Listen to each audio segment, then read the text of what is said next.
చూస్తున్నారు కదా ఎంత బాగా వచ్చాయో ఈ ఎగ్ పఫ్లు. చూడండి ఎంత బాగా వచ్చాయో. హాయ్ అండి అందరికీ. నేను ఈరోజు చాలా ఈజీగా ఇంట్లో ఉండే వాటితోనే ఓవెన్ కానీ బటర్ కానీ ఇవేమీ లేకుండా అచ్చం బేకరీ స్టైల్లో లాంటి ఎగ్ పఫ్ తయారు చేసి చూపిస్తాను. ఎగ్స్ని ఇలా ఉడకబెట్టేసుకుంటున్నాను. ఈ ఎగ్ పఫ్ రెడీ చేసుకోవడం కోసం నేను 1 కప్పు మైదా పిండి తీసుకున్నాను. మీరు కావాలంటే గోధుమ పిండితో కూడా ట్రై చేయొచ్చు. నేనైతే మైదా పిండితో చేస్తున్నాను. 1 స్పూను సాల్ట్ వేస్తున్నాను. మన రుచికి సరిపడా వేసుకోవాలి సాల్ట్. తర్వాత కొంచెం ఆయిల్ వేస్తున్నాను. ఇది బాగా మనం చపాతీ ముద్దలాగా పిసుక్కోవాలన్నమాట, కలుపుకోవాలి. బాగా లూజ్గా అయితే కలుపుకోకూడదు, మనం కొద్దిగా వాటర్ వేసుకుంటా కలుపుకోవాలి. ఇదిగోండి ఇలా తడిపి పెట్టుకోవాలి పిండిని. ఎక్కువ జారుగా కలుపుకోకూడదు, ఇలా ఉంటే సరిపోద్ది పిండి ముద్ద. దీన్ని ఒక పావు గంట పాటు పక్కన పెట్టుకుందాం. ఇప్పుడైతే నేను కర్రీ ప్రిపేర్ చేస్తున్నాను ఎగ్ పఫ్ కోసం. ఈ కర్రీ కోసం కొంచెం ఆయిల్ వేసుకుంటున్నాను. తర్వాత జీలకర్ర, ఇప్పుడు కరేపాకు వేసుకోవాలి. పచ్చిమిరపకాయలు వేసుకుంటున్నాను. ఉల్లిపాయలు వేసుకోవాలి. మన టేస్ట్కి తగ్గట్టు సాల్ట్ వేసుకోవాలి. ఎక్కువ వేపాల్సిన అవసరం లేదండి, మూత పెట్టి మగ్గిద్దాము. ఈ ఉల్లిపాయలు ఇలా వేగేటప్పుడు ఒక 1/2 స్పూను పసుపు వేసుకుంటున్నాను. గరం మసాలా వేసుకుంటున్నాను. ఒక 1/2 టీ స్పూను గరం మసాలా వేసుకోవాలి. రెడీ అయిపోయింది అనమాట కూర. ఇప్పుడు పక్కన పెట్టేసుకుందాం. ఇప్పుడు మనం 2 స్పూన్లు మైదా తీసుకోవాలి. ఈ మైదాలో ఆయిల్ వేసుకుంటున్నాను. బాగా క్రీమీ స్ట్రక్చర్లో వచ్చేలాగా మనం కలుపుకోవాలి. ఈ మైదా మిశ్రమం ఇలా చేసుకొని మనం పక్కన పెట్టుకోవాలి. మనం ముందుగా తడిపి పెట్టుకున్నాం కదా మైదా పిండి, ఆ పిండి అయితే బాగా నానిందనమాట. ఇప్పుడు మనం ఈ మైదా పిండితోటి ఎగ్ పఫ్ కోసం షీట్లు అయితే రెడీ చేసుకుందాము. నేనైతే చిన్న ముద్దలుగా చేసుకున్నాను అనమాట. ఇవి నాకు 7 ముద్దలు అయితే వచ్చాయి. ఇదైతే ఇప్పుడు ఒక్కొక్క ముద్ద తీసుకొని ఇలా పొడి పిండి చల్లుకుంటూ మనకి వీలైనంత వరకు పెద్దగా చేసుకోవాలన్నమాట ఒక్కొక్కటి. ఇదిగోండి నేను ఇప్పుడు వీడియోలో చూపిస్తున్నాను కదా, ఇలా మనకి ఎంత వీలైతే అంత పల్చగా చేసుకోవాలన్నమాట ఈ పఫ్ షీట్ని.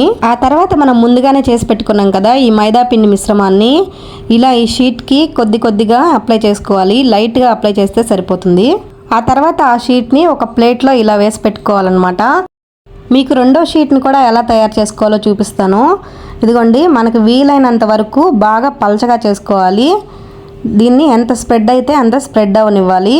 ఆ తర్వాత ఆ రెండో షీట్ కూడా మనం తయారు చేసుకున్న మిశ్రమాన్ని ఇలాగే అప్లై చేయాలన్నమాట. ఇలా మనం తయారు చేసుకున్న దాన్ని ఆ ఫస్ట్ దాని మీద ఈ ప్లేట్లో వేసి పెట్టుకోవాలి. ఇలా స్ప్రెడ్ చేసుకోవాలి. ఇదిగోండి అన్ని షీట్స్ రెడీ అయిపోయాయి కదా. ఇప్పుడు ఇలాగ వేసుకోవాలన్నమాట అన్ని షీట్స్ని. కొంచెం ఇలా మనం స్ప్రెడ్ చేసుకోవాలి. మరి ఎక్కువగా గట్టిగా స్ప్రెడ్ చేయకూడదు, చిన్నగా స్ప్రెడ్ చేయాలి. ఇలాగా కొంచెం వెడల్పు వచ్చేలాగా ఇలా స్ప్రెడ్ చేసుకుంటే సరిపోద్దండి. ఇప్పుడు ఎడ్జెస్ ని మనం కట్ చేద్దాము.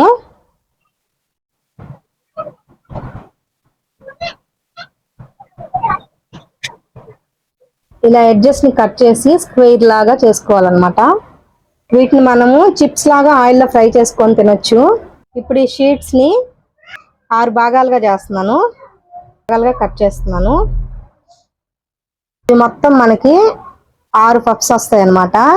షీట్ మీద కొద్దిగా పొడిపిండి చల్లుకొని దీన్ని బాగా ఎక్కువ ప్రెస్ చేయకుండా లైట్గా ప్రెస్ చేయాలి. ఎక్కువగా ప్రెస్ చేస్తే పొరలన్నీ క్లోజ్ అయిపోతాయి అన్నమాట. అందుకని స్లోగా ఇలా ప్రెస్ చేసుకోవాలి. ఇలా వెడల్పుగా చేసుకొని ఇందులో మనం ప్రిపేర్ చేసుకున్న కర్రీని కొంచెం యాడ్ చేస్తున్నాను. ఇప్పుడు 1/2 ఎగ్ తీసుకున్నాను. ఇలా పెట్టుకోవాలి.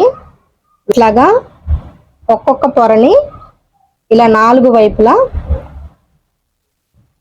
ఈ కర్రీ బయటికి రాకుండా ఇలా క్లోజ్ చేసేయాలన్నమాట. మొత్తం ఇలా క్లోజ్ చేసేసి ఆ తర్వాత మెయిన్ షీట్ని ఇలా పెట్టుకోవాలి. మన ఇష్టం అండి, మనం ఎలాగైనా పెట్టుకోవచ్చు, కానీ నేను ఇలా పెడుతున్నాను. ఇదిగోండి, ఇలా వెడల్పు చేసుకుంటే బేకరీ స్టైల్లో లాంటి ఎగ్ పఫ్ రెడీ అన్నమాట. మనం ఇంట్లోనే చాలా సింపుల్గా రెడీ చేసుకోవచ్చు. ఎగ్ పఫ్ అయితే ఇలా రెడీ చేసుకున్నాను. నాకైతే 6 ఎగ్ పఫ్లు వచ్చాయి. ఇప్పుడైతే ఆయిల్ అయితే హీట్ చేస్తున్నానండి. ఇది సిమ్లోనే పెట్టుకోవాలన్నమాట, సిమ్లోనే హీట్ చేసుకోవాలి. ఎక్కువ మంట పెట్టేసామంటే పఫ్లు మాడిపోతాయి. సో ఇవి కొంచెం లేట్ అయినా కూడా సిమ్లోనే ఫ్రై చేసుకోవాలన్నమాట. ఇవి ఎర్రగా కాలేదాకా సిమ్లోనే మనం నిదానంగా ఫ్రై చేసుకోవాలి. ఇదిగోండి, ఇలా ఫ్రై అవుతున్నాయి కదా చూపుల దగ్గరికి. అండి ఇటువైపు కూడా ఫ్రై అయ్యాయి. వీటిని అటు ఇటు తిప్పుకుంటూ మనం ఫ్రై చేసుకోవాలన్నమాట. ఇలాగే చిన్న మంటలోనే అటు ఇటు తిప్పుకుంటూ ఫ్రై చేస్తే లోపల బాగా ఫ్రై అవుతాయి. అలాగే ఎగ్ పఫ్ కూడా మనకి బేకరీలో ఎలా వస్తుందో అలాగే వస్తుందన్నమాట. ఎంత ఎర్రగా వచ్చాయో చూడండి.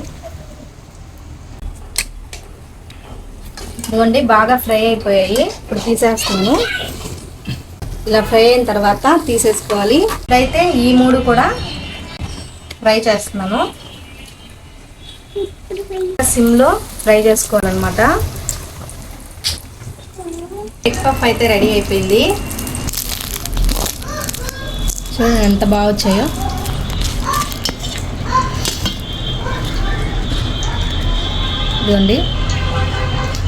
ఇదిగోండి చాలా బాగా వచ్చింది. వచ్చు బేకరీ లాగే ఉంది. ఇదిగోండి, క్రంచీగా ఉంది చూడండి. మనం ఎలాంటి ఓవెన్ లేకుండా ఓన్లీ మనం ఫ్రై చేసుకుంటూ ఆయిల్లో మనం చేసుకోవచ్చు. చాలా ఈజీ అన్నమాట. ఇలా నేను చూపించిన ప్రాసెస్లో మీరు కూడా మీ ఇంట్లో ఎగ్ పఫ్ని తయారు చేసుకొని మీకు ఎలా వచ్చాయో నాకు కామెంట్స్లో చెప్పండి. Thank you for watching.